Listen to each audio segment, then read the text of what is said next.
Welcome to Haunt Weekly.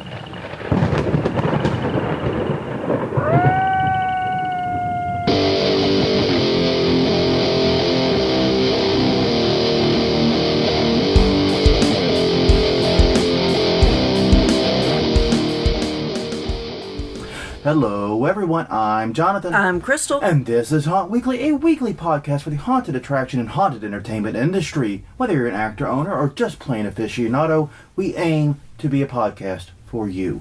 And happy holidays, Merry Christmas, Happy Yule, Happy Hanukkah, all the things basically is going on right now.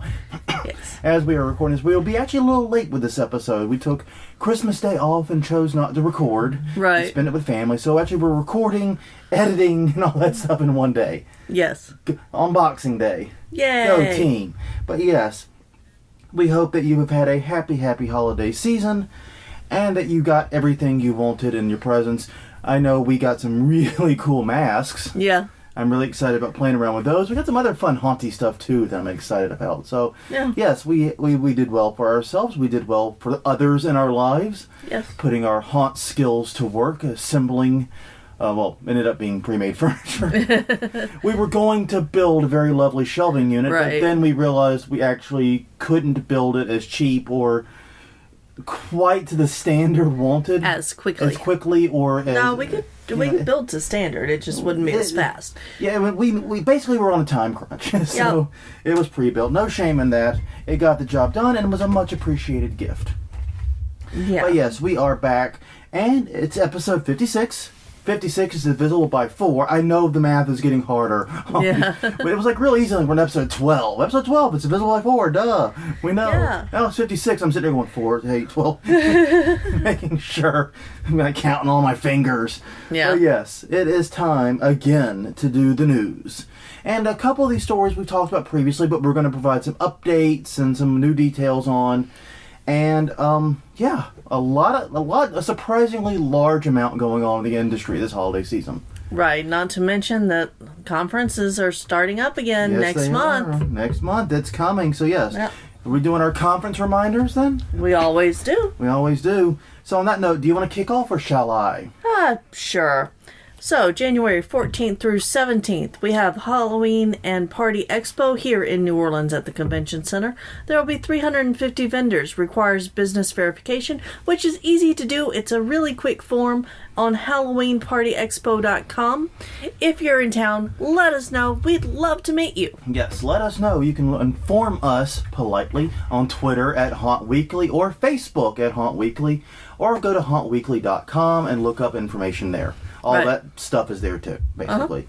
Well, if New Orleans isn't your speed and you'd rather be in Hawaii, then you can go to the Corn Party, January 17th through 20th. It's on multiple islands in Hawaii. It's aimed at operators of corn mazes.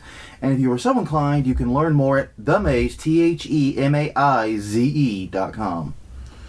Then we have one of the big ones, HauntCon, January 26th through 30th at the Sheraton Nashville Airport in Nashville, Tennessee. Tours of Haunted Hell Nashville, Nashville Nightmare, and Slaughterhouse.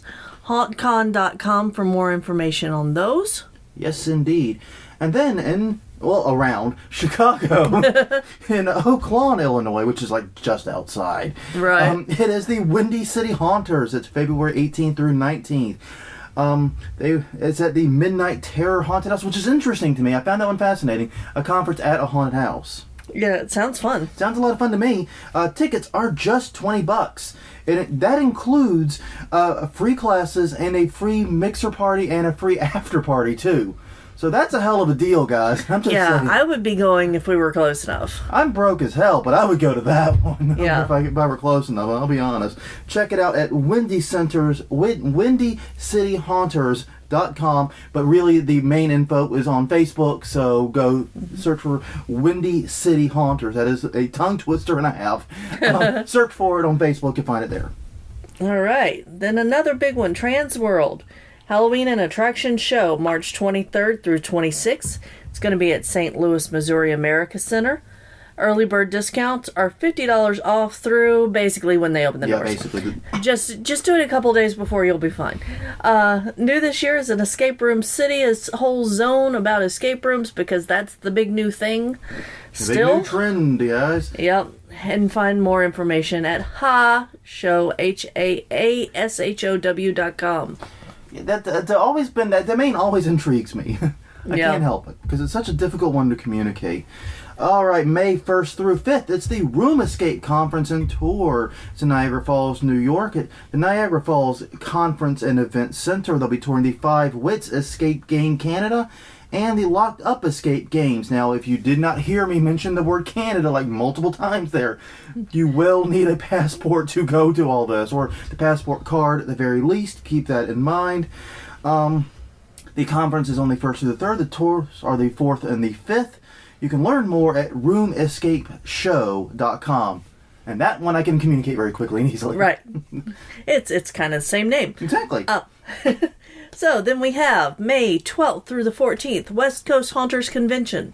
It's going to be in Portland, Oregon at the Doubletree Hotel. Tour of Hour to Midnight Room Escape, Labyrinth Room Escape, and Escapism Room Escape. Jeez, that's a lot of escape rooms. Not my fault. I know. More information at hauntersconvention.com. That's Haunters with an S. Yes. Then you have the Midwest Haunters Convention in Columbus, Ohio. They'll be touring the Scaratorium. It's June 8th through 11th. My apologies there. They'll be touring the Scaratorium. Other tours still TBA. Learn more, get updates, and all that jazz at Midwest Haunters, once again with an S, convention.com. Okay. Then we're finally to July. July 29th and 30th. It's Midsummer Scream, Long Beach, California, Convention Center. It's put on by Creepy LA and Theme Park Adventure. There are very few details right now, but... It's a little early, to be fair to them. Yeah. So keep up to date on the latest information at midsummerscream.org. And when I type it out in my head, I read it as midsummerscream.org. it didn't click right away for some reason. Oh, Jonathan. But anyways, yes, indeed. Thanks to Tim Fowler for getting the heads up on that one on Facebook. Yes. After that, Haunt Fair, that's Faire, is August 4th through 5th in Ronkonkoma, New York, at the Clarion Hotel. There'll be a haunted bus tour on Friday. Once again, that is a bus that goes and visits haunted places, not a tour of a haunted bus. Learn more at haunt-faire.com, hauntfair.com. Then, August 5th through 6th, we have Scare LA. So this is the same time as Haunt Fair, but on the other side. Yep. So, in Los Angeles, the exact location's unknown. Yeah, they don't. It will be coming up. Yeah, they don't have any real details yet. Right. But they have announced the dates. It's at scarela.com. You right. can keep up there. They have all the stuff from 2016 still up, which is how we got in trouble with previously. Yeah. So in fact, it was on this very next one we had the problem.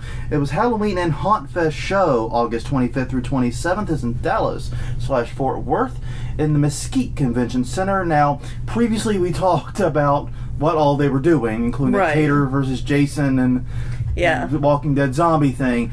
Turns out that was last year's stuff. Yeah, Tater got on our Facebook. Yeah, Tater actually got on our Facebook. Thanks, Tater. Thanks, Tater. Brian Foreman from Haunt Topic with the big assist on that one. Right. Yeah, it turns out the site has last year's stuff, but this year's dates. Right. So we don't even know that it's actually at the Mesquite Convention Center. Yeah, that's a good point. We don't know. We don't know. We know the dates, and that is it. But you can get equally confused yourself at HalloweenandHaunt.com. Right. Godspeed. Have fun with that. Really should have taken a screenshot of that. Yeah, we should have. Put it in the show notes. You know what? I washed my hands of blame on that one. Yeah. I was set up. I tell you, I was framed. Framed. I tell you. Yep. But anyways, it's time to do the news. And one thing we don't want to cover too in depth because it was very big this year. Right. Haunt's opening for Christmas/the holidays. Yes. There were a lot. There were. You know how last week we talked about all the Christmas demons? Christmas demons? Well, that shows that there's a lot of room for growth here because a lot of haunts are doing Christmas shows now. Yes. And it's very interesting. Maybe we should do like an entire episode on this. Okay. But one of the problems we have with that is none of the haunts in our area are in on it yet. Well, and not only that, but I bet it's a challenge because you have to tear down or redress your October one in a month, a little over a month. Yeah, and you're doing it just for, most of these only did it for like a couple of nights. Right. So you're not doing it for like a full run. Right. You're only doing it for a couple, maybe a week or a few nights, or even just one night in some of these cases. But yeah, there were a couple of really, like I said, go back there. None of the haunts in our area do it currently. The mortuary did a Christmas thing, but it was decidedly not a haunted house. They did an actual Santa's workshop thing. Oh, did they bring it back this year? No, not this year. They did it previously. Okay. That's why I used the past tense. Well, I guess past tense would have worked, But anyways, they did not do it this year. They did it previous years. And basically they would tear down the haunt and have Santa visit an actual mortuary, which I always thought was just a little weird, but And basically it was a Santa's Village thing for little kids to come and meet Santa. And go get photos taken with them and blah, blah, blah. It was elves. Expensive, too, if I remember correctly. It was. That's why we never went. That and we don't have kids, so... Yeah. Two we valid had reasons. people who we knew who worked there. Yeah. Because, you take your haunters out of scary makeup and put them into elf costumes, that's and they're what going they to did. be really happy about that, Yes, they loved every minute of it. I did not hear a single complaint from any of the haunters we know who did both. Right. I believe one used the expression pea-stained brats to describe the kids and having to deal with them. Yes, not our commentary Not on our kids. comment on kids. But that expression was used. Right. But yes, but it is a growing tradition nonetheless. 13th Floor Haunted House, that is in Denver, I believe. Did a Krampus-themed event. Right. The House of Torment and also did one. They did it for only 2 nights. Interesting, and I liked this one. Netherworld in Atlanta, one big one. We're talking about them in a minute elsewhere. We are. They actually opened for one night as an encore. They did not do it holiday themed. They just kept it as was. Right. But the idea was attendees could only go in 6 at a time. Only 6 allowed. And basically, you got like timestamp tickets. Yeah. When you could go in, and you were led through the haunt via a rope. Which is interesting.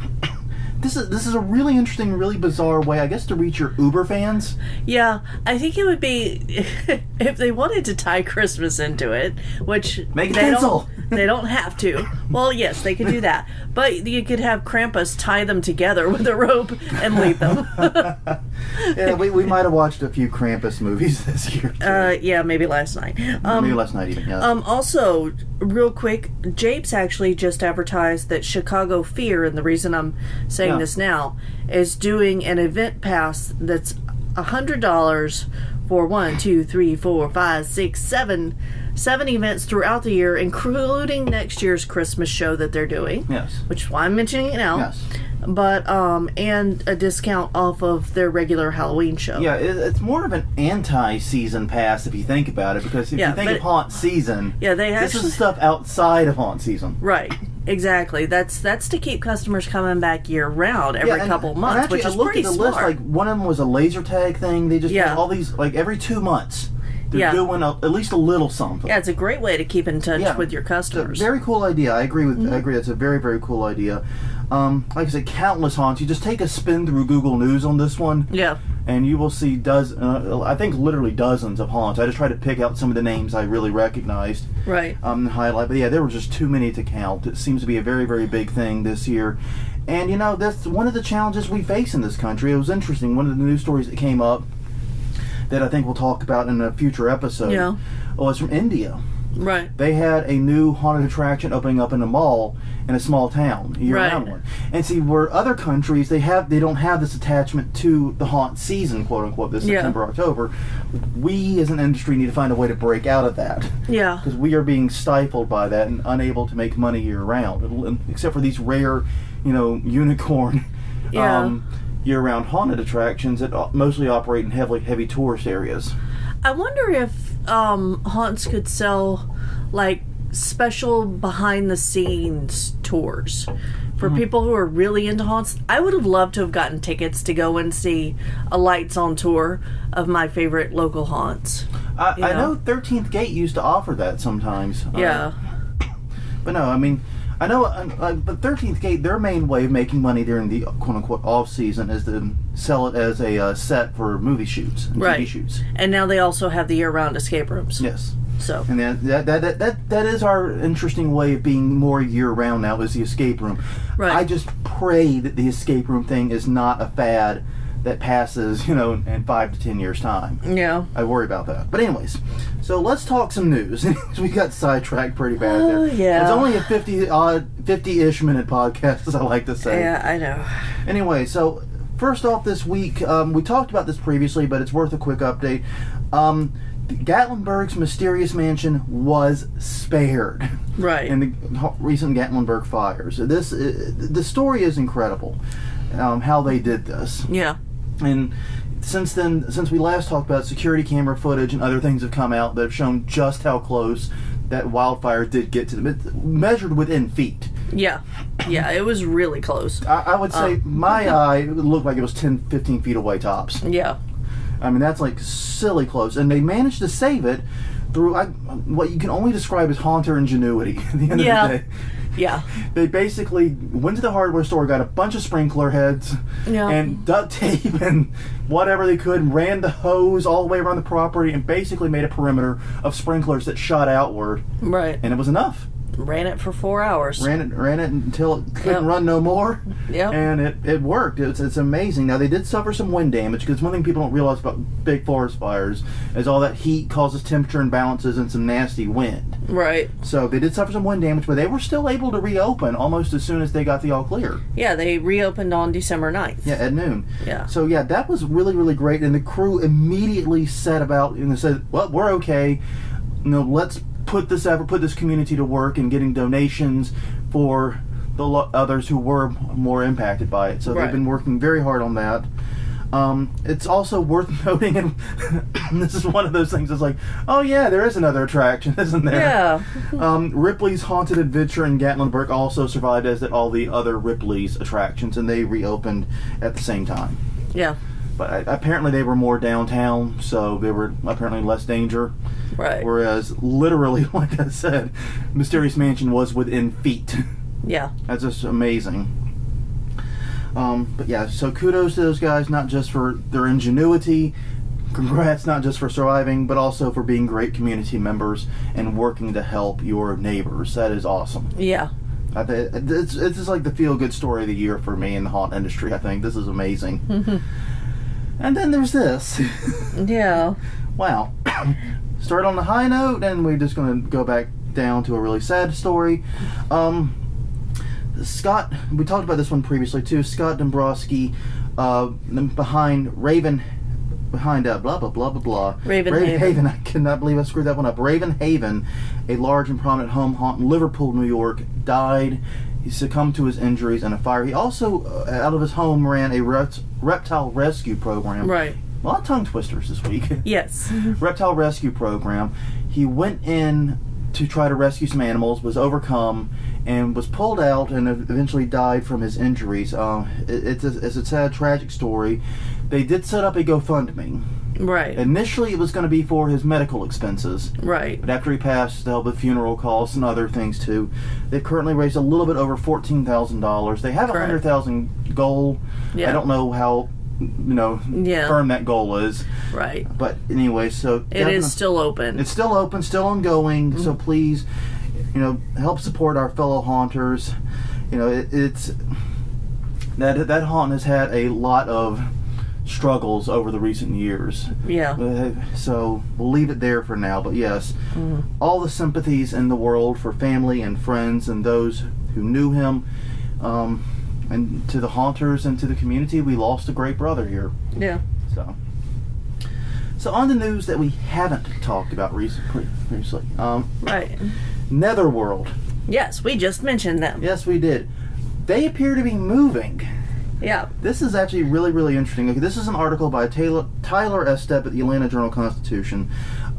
Gwinnett County Planning Commission unanimously voted to approve the rezoning and the permits they needed to move their attraction. They are taking over 2 warehouses, and basically they needed a whole bunch of special use permits and other things to be able to operate out of that location. Right. And they got pretty much everything they needed. Yeah, they did. And they are also moving to a 9.5 acre site, which Yes. gives them a lot more room. So Yeah. that'll be nice. Yeah, they've been kind of cooped up, was my understanding. I've never actually been to Netherworld. I know.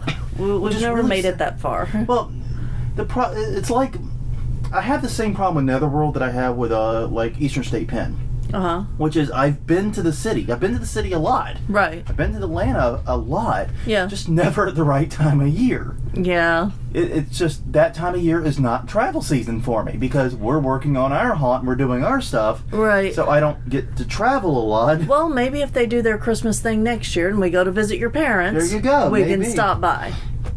You know, boom, good idea. I like this. I like this thinking here. But yeah, I mean, it's one of those things. It's just not haunt season is not travel season, Right. and unfortunately, that's when all the haunts are open. Yeah. I think we all know that plight. Yes, we do. This is why every haunter I hear, every haunter, especially the professional ones, always say the thing I miss most is being able to go to haunts. Yeah.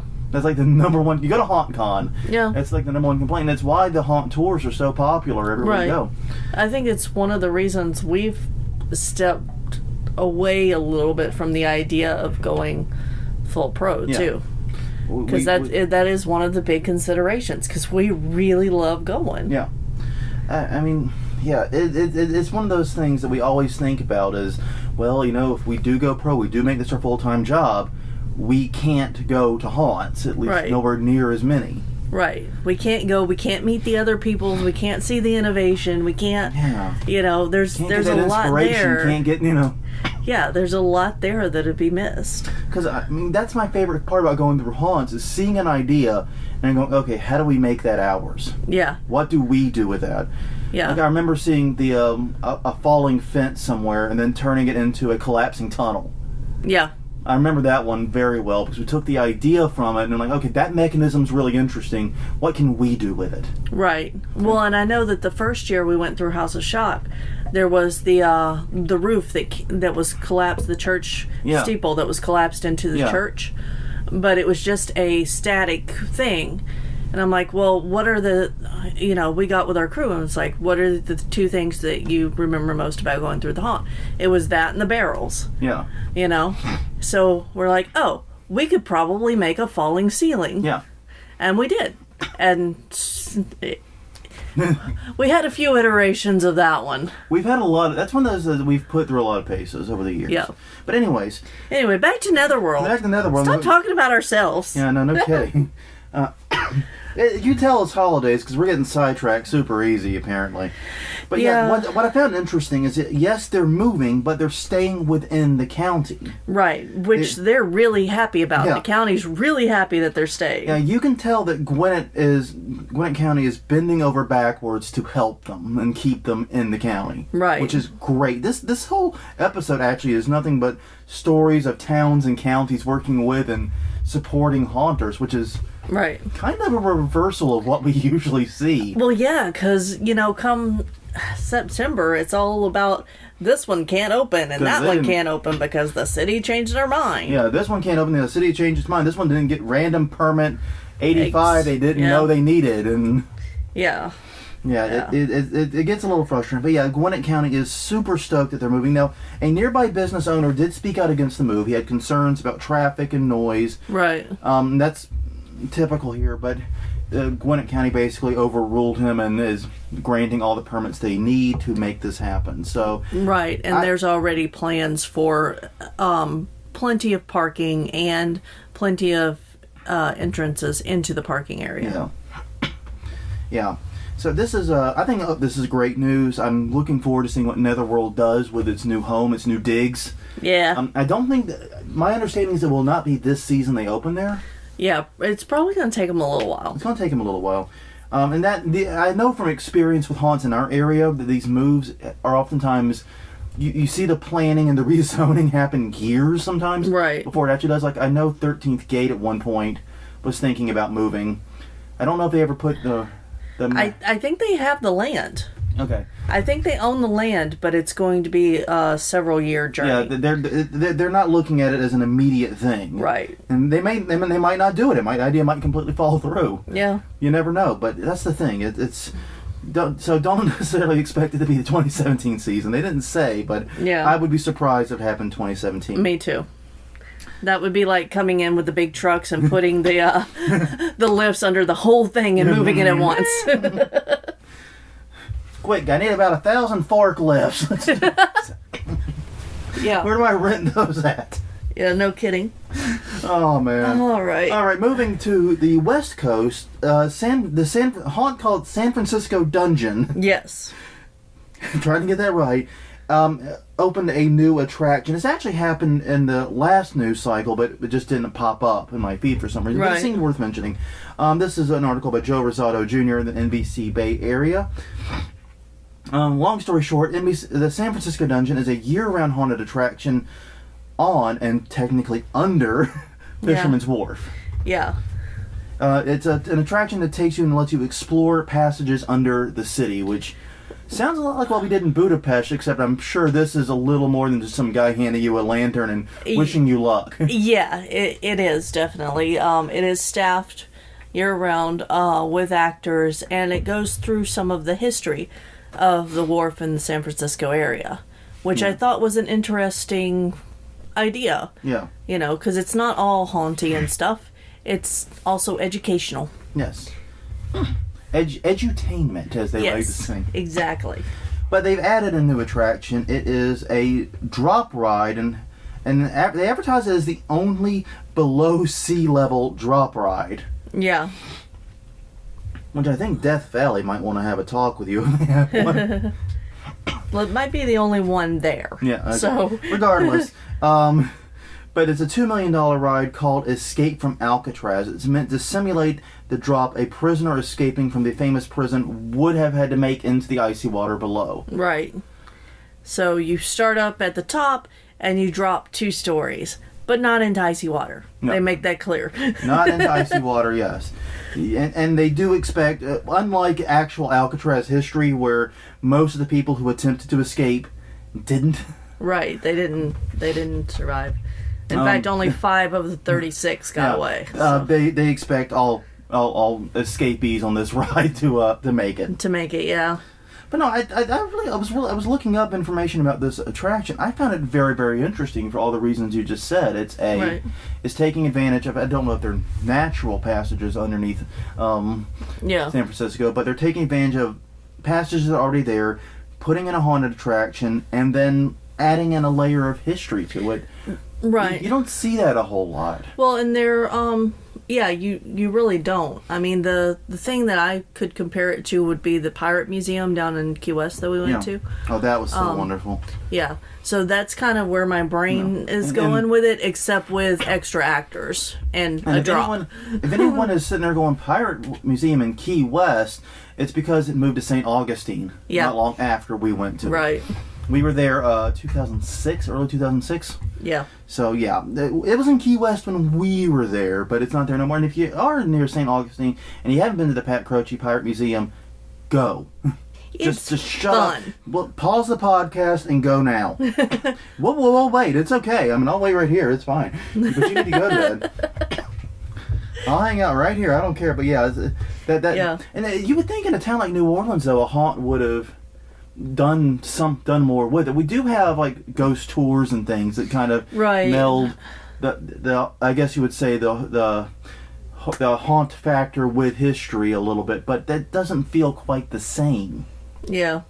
But I mean, this is actually in kind of a unique situation or part of Fisherman's Wharf because it's right next to Tussauds Wax Museum and I think I saw a Ripley's nearby in the background on the, so it's in that kind of area. Is there an unwritten rule that there has to be a Ripley's near every haunted attraction we cover this week? Apparently. I can write it down and then it won't be unwritten anymore. We lost our Ripley's here in New Orleans. They left. We did. Yeah, they left us. We had a Believe It or Not here. They left after Katrina. Yeah. So, yeah. Maybe I might have a little bit of a grudge against Ripley's because of that, actually. Because now it's like a Chico's or something. Yeah, and no, it's that what's that? It's that weird clothing shop, Automatique. Would I forget it? It's clothing that I would neither wear nor can afford. Is what it comes down to. Yeah, pretty much. How's that? Yeah. But anyway, so it looks like a great little ride. Good addition to it, and yeah, it's open year round. So go check it out if you're in the area. Yep. Now, this one's sad. The Western Museum cuts ties with Haunted Mines after 10 years. Yeah, I don't get this one. This one really befuddles me. I'm going to be straight. Yeah. Anyways, the article is by Alyssa Smith at the Colorado Springs Independent. But basically, the Haunted Mines in Colorado Springs is looking for a new home quite abruptly because they received a letter from the Western Museum of Mining and Industry telling them to make 2017 a quote-unquote tear-down year. Yeah. And I guess what they're meaning is to use the year to tear down everything and not have a season even. Basically, yes. That's what it sounded like, which is... It's just terrible. I mean, and there was no explanation for it. It was completely out of the blue. Yeah, then the owner says there was not even a mention, no talk, no warning, no indication they were unhappy. Just get a letter out of the blue. Right. Wow. So, yeah. I mean, they have not been in contact with the Western Museum yet. And they're hoping to get in touch with them after the holidays. Right. They wanted to take care of their crew first and make sure they were okay and get through the holidays and then try to sort this mess out because it just doesn't sound right. You know? There's something missing to this story and I don't know what it is, and I get the feeling they don't know what it is either. Right. Because according to them, they have donated over $1 million to the community. Yeah. Most of it, I'm assuming, to that museum. Yeah. And they've done over $340,000 in the last 3 years alone. That's a lot of money. Right. So they're looking for somebody to partner with in that area. So if you were in that area and have space to, let a haunted attraction be part of you, they're looking at a fire department. I think was offering them an old firehouse. And that's just it. They can rock up and say, "Look, we made $1 million in 10 years for the organizations we support." Yep. You want $1 million? Yeah, pretty much. That's the sales pitch, man. Yeah. That's like the easiest sales pitch ever. And we went to that thing at HauntCon where they talked about charity haunting. Right. And why so many haunts start out that way is because it's a very natural partnership. Because a charity can provide a location. Right. It can provide volunteers. Yeah. And it can provide that wonderful, wonderful, wonderful tax in a 501c and all that jazz. All that stuff to really help a haunt get off the ground quickly. And the haunt just simply donates 51% of its profits to the charity, and they can still earn their living off of it too. Right. Basically the idea is that running a charity haunt does not necessarily mean you don't get paid. Right. It just means you're giving a majority of your profits to this charity. Yeah, and that's profits. That's not. Yeah. That's not, your operating costs. And you do have additional accounting. You have other things you have to do. Speak to your lawyers about all the stuff you have to do and stay on top of. Please, this is not legal advice, but no, it's a very natural partnership because, nonprofits have locations, they have people, and they're probably not using everything that they have in a lot of cases. And if they are, then some of their board members might have space. Yeah, they can donate because that's how the guy that was doing the talk. That's how he got started. Yep, teamed up with a nonprofit. When the members of the board had a warehouse or something that on his hands he just wasn't doing anything with, gave him permission to use it. Yeah, boom. I would have loved to have still looked into more if I were still there. The Navy base, because now that they've made it the old base accessible to the general public, they have all these empty buildings. Oh yes. I would love to partner up with the rec committee and get one of their buildings. Yeah, the Federal City project here in Algiers. Yeah. I kind of agree with them. If what they're saying is accurate, they won't have much trouble finding a new partner. Yeah, I don't think so because they've got a proven track record of bringing in the money. They've been doing it since 2006. Yeah. That's a proven track record of making money and supporting the community. And, you know, I don't know what reason they would have had for separating from them or wanting to get away. Yeah. But when you have that kind of track record, people know you produce. Yeah. There will be someone there who's eager to get their hands on that money. Right. All right, and another sad story this week, and this article is by Nick Kepler at The Incline. Terrortown near Pittsburgh folded, and this is actually a very interesting news story describing the auctioning off of the haunt. Right. I've never been to a haunted attraction auction. No. We've never been close enough to one. No. None near us went out of business in such a way that they were auctioned off. Right.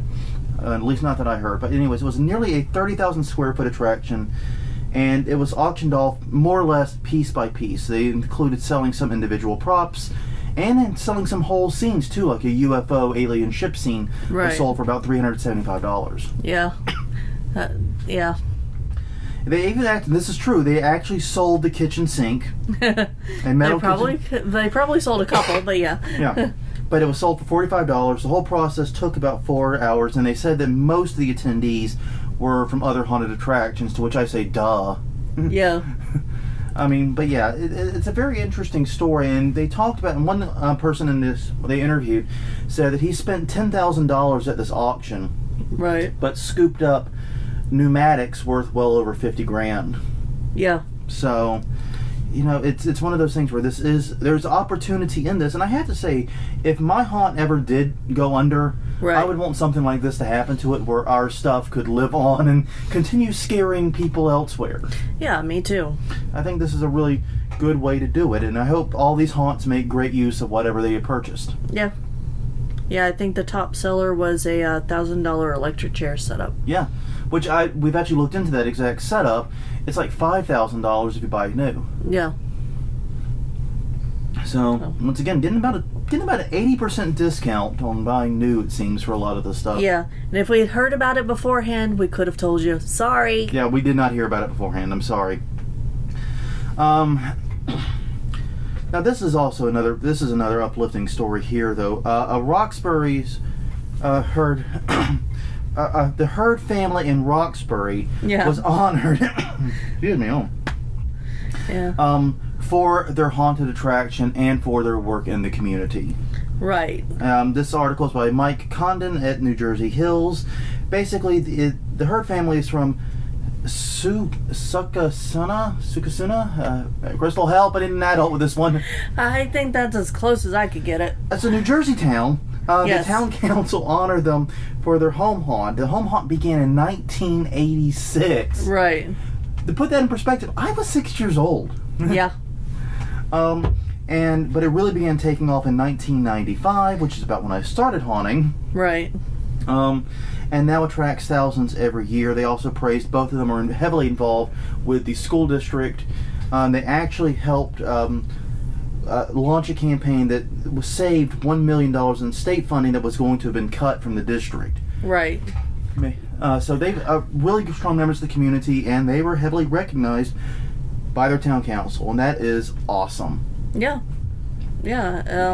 They're very involved in the local politics there, like you said. And it's interesting because we talk all the time about how, you know, even home haunters often have these really nasty struggles with their local town councils, or, you know what I mean, and so forth.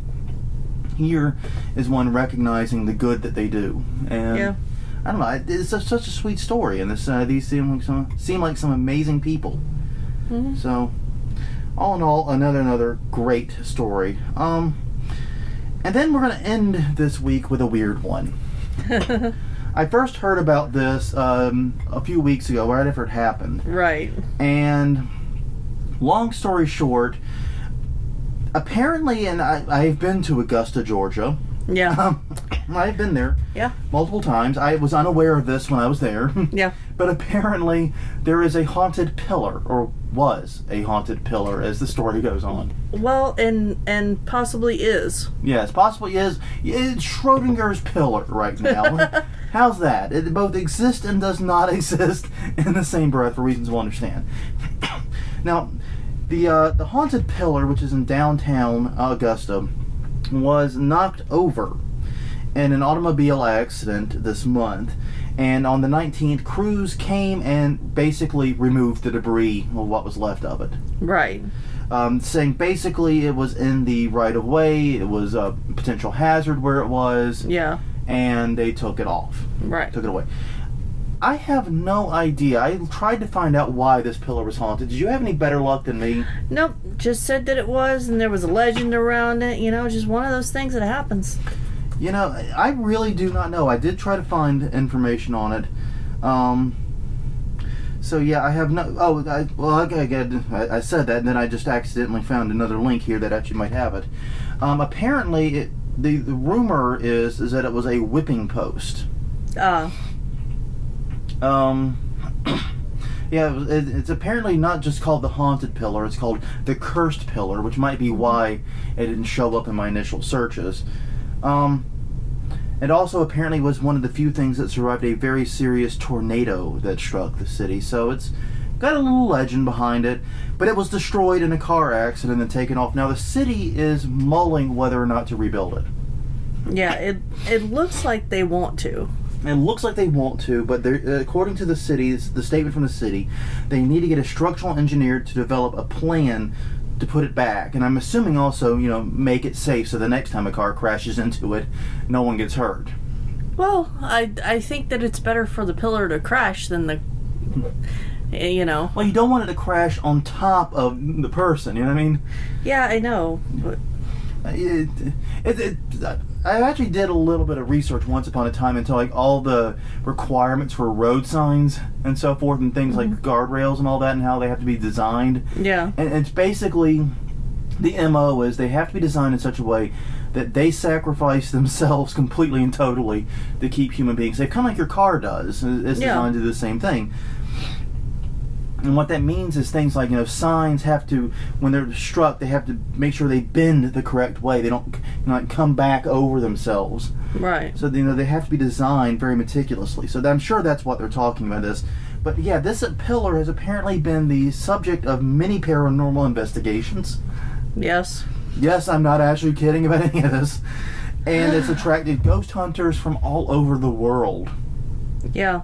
And they've been getting lots of calls since this story broke, asking for more about the legend, because we aren't the only ones who can't find the full story. Yeah, it's very bizarre, because like I said, I've spent some time in Augusta, not a great deal of time. I grew up in Columbia, South Carolina. And so, you travel to Atlanta, you travel to Augusta, you travel to Charlotte and Greenville. You know what I mean? The area around that sphere. Augusta's inside that sphere. I've been there a few times. It's quite beautiful, but I was completely unaware of the haunted pillar. Yeah. I completely... Have you been to Augusta? I'm trying to remember. I think that's where we were delayed. So, not really. Okay. Fair enough. But yeah, it's one of those things where I have been... I just find this story endlessly fascinating. I do hope they rebuild it, but also it seems like a lot of people are actually upset about them rebuilding it, because if they rebuild it, it just won't be the same. Right. It won't be the haunted pillar. Yeah, it's the whole, if you take a ship and you start replacing parts, how long is it until it's no longer not the same ship? Yes. Yes. It's an old philosophy question. Yes. But humans do that with our cells all the time. We are not. We have none of the same cells we had, or 5 some years. molecules. We have 5 years. Yep. So yeah, we're a totally new person, literally. Yeah. Yes, you're literally a new person every 5 years. Yes. So happy New You Day. Yeah. It's now Boxing Day. Every 5 years on Boxing Day, you can look back and go, I'm a new me. Yes. There you go. Yes. Solving your problems. But yeah, it's a fascinating little story. And that's all the news we have right now, honestly. Anything from this list you wanted to talk about a little bit more? We got a few more minutes. No, not really. Okay, well, we don't have to. I mean, we can end a little early today. It is, like I said, the holiday season. I guess we can allow ourselves be about 5 minutes early. We'll be actually going to a room escape later today. Yes, we will. So. Yeah, and it'll be actually only our second room escape. Right. I'm very, very curious about this one, because the one we're going to actually is not a haunted attraction room escape. Right. It's not put on by a haunted house. It's put on by somebody else. It's not put on by a haunted house, and it's not haunt themed. Right. It's kind of detective themed. Yeah. Which should make it interesting. It should make it very interesting. Like I said, we'll have more to say about it, I'm sure, next week or sometime soon thereafter, including whether or not we escape in time. Yeah. Yes, the first one we did, we technically didn't, but did. I don't know. Well, okay, the one we had time penalties Right. for using clues. So our group used clues, which pushed us over the hour time, but we physically got out within the hour. Right. So And it still said that we escaped. I still think we escaped. Did we just basically have like the lowest score possible? Yeah. We made it out with like literally 20 seconds to go. Yeah, in fact, I should go and play an escape game before we go to this one, just so that I can get your skills up a little bit. Come on. Get in the right kind of thinking Get your pattern. edge back on. Well, yeah, we can knock off a few minutes early this week. It's been wonderful having you. I hope the holiday season was everything you wanted it to be, and then some. And get to work. It's only 10 months till October now. Yeah. Also, Happy New Year to everyone. Oh, Happy New Year, yes. Please be safe on the roads out there, and remember, yes, and especially in the Northeast where they're being hit by a nasty blizzard right now. Be doubly careful there. Yeah. So on that note, everyone, thank you very much for joining us. Once again, you can find us on Twitter at Haunt Weekly, at Facebook as Haunt Weekly. I know it's like we got a theme or something. We're also at hauntweekly.com, where you can get all those links, plus all the great subscription links to get us in your inbox as these episodes go live. Yay! Yeah. Well, on that note, everyone, I'm Jonathan. I'm Crystal. And this was Haunt Weekly, episode 56, Doing the News. We'll be back next week with another show, the first one of 2017. 2016, please don't kill anyone else while we're gone. Just stop. just take the week off. Just end quietly. We're done. We'll see you next week.